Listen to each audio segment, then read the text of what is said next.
I wanted to do a video to show the proper way to maintain one of these brewery butterfly valves. This is an 1.5-inch valve. In my brewery, we use a brand called Tassellini. One time I did make a mistake and bought a Cipriani by accident. That's not a problem because these actually take all the exact same replacement spare parts. The only real difference is the shape of the handle. The story I was told is that there are two Italian families, the Tasselinis and the Ciprianis, and somehow there was a divorce, and that's how they split up, and that you've got two valves that are almost identical with different names. But anyway, I carry this Allen key around with me in my pocket every day at work. Sometimes these nuts might get loose and I can tighten them up. Look at that. We got a bolt backing out on the handle of this valve. Luckily, every good man has one of these Allen keys in his pocket. Fix that cocksucker.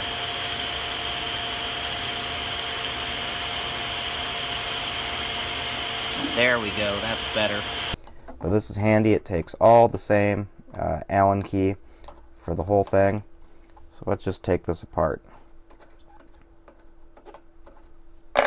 First thing you do, that pops off. Then that comes off. Now we've got 4 bolts on here. We'll take them apart.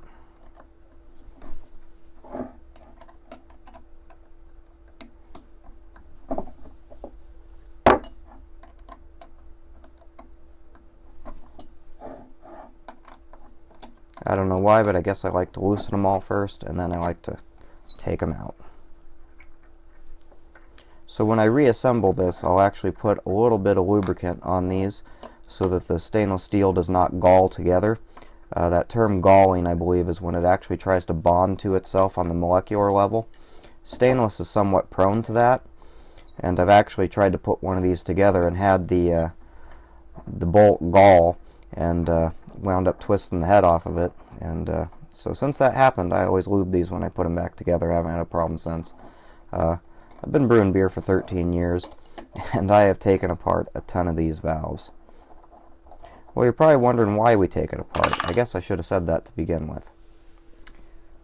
So, if you can see here, you see that gouge that's taken out of there? Well, once these start to get gouges in them, that's a place where a brewery, where an infective organism like Pediococcus, lactobacillus, or Brettanomyces can live. I save this one just so I can show my boys when I'm training them in the brewery, but when these things start to get tore up, we replace the valve seat. This one, it's got an older valve seat, but it's not quite ready to be replaced. It's also a good idea just to take these apart and clean them once in a while. I've got some powdered brewery wash in the kitchen, so I will clean this up while I've got it apart before I put it back together, because, well, why wouldn't I? So you can see it then comes apart like that. You see, here's the rubber valve seat. There's a couple of these nylon, I'm assuming they're nylon, little bushings here. Those come off. And then I'll use a screwdriver to leverage that off and pull it off. I might be able to do it with my hands. Nope. So I'll take and I'll just put this screwdriver underneath here like such. Get it on top of that. Leverage it off. There it is. Alright, I'm going to clean this thing up, then we'll put it back together. Alright, let's put this valve back together. So let's see here. First thing is we're going to put it back on the butterfly part of it. So this goes in here like this.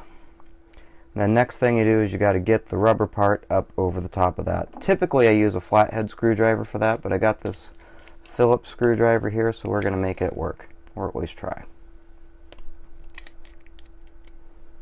There we go. Just slide it up. Once you get one side, you're good to go. Alright, so you get that in there. Then we're going to put the nylon sleeves back on. So I have found these go together best if you put a little lubricant on them. This is a Petrogel sanitary lubricant.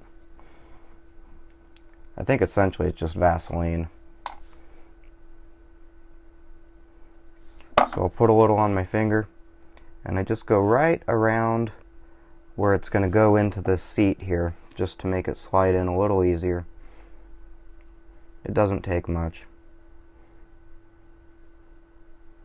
Once I kind of disperse it on there a bit, I'll now smear that around so it's a nice thin coating. There we go. Alright, so these valves, typically you'll see this wear ring on them from the actuator. I always put it back together the way it came apart. So this is going to slide in here like such. A little speck, there we go, got that. Alright, we look at this one. We can see the wear ring on top. So then it just slides together like that.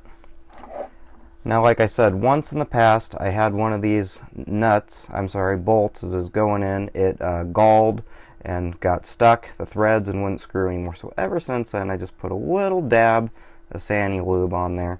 So when those screw in, they'll stay lubed up. It won't gall to the metal. So I like to get them started.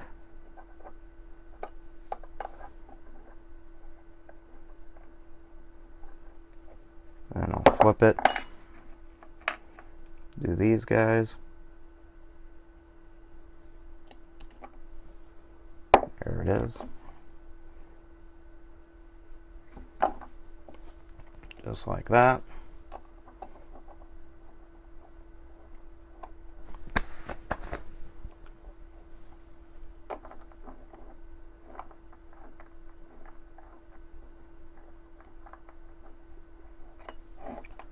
And we just tighten her up.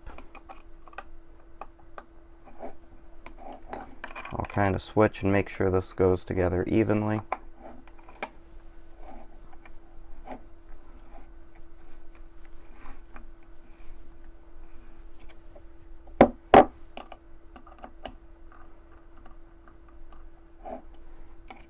You can see these valves are really simple. Brewery valves are expensive. These are like $125 a piece, but the nice thing about them is you buy that once. You'll replace these seats. Oh, you know, I honestly don't know how often they wear out. We move valves around the brewery so much, it's hard to keep track of when the last time the seat was replaced. But I keep these seats in my spare parts bin.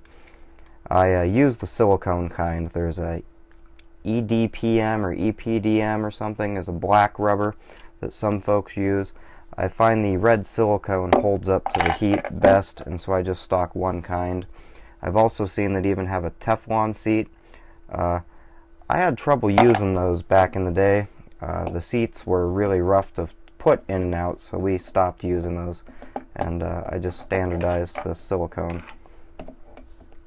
Alright, that goes back on there like that. That goes there. And we just tighten her down.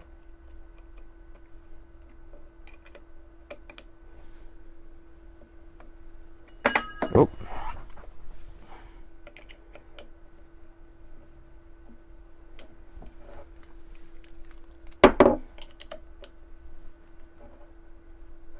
There it is.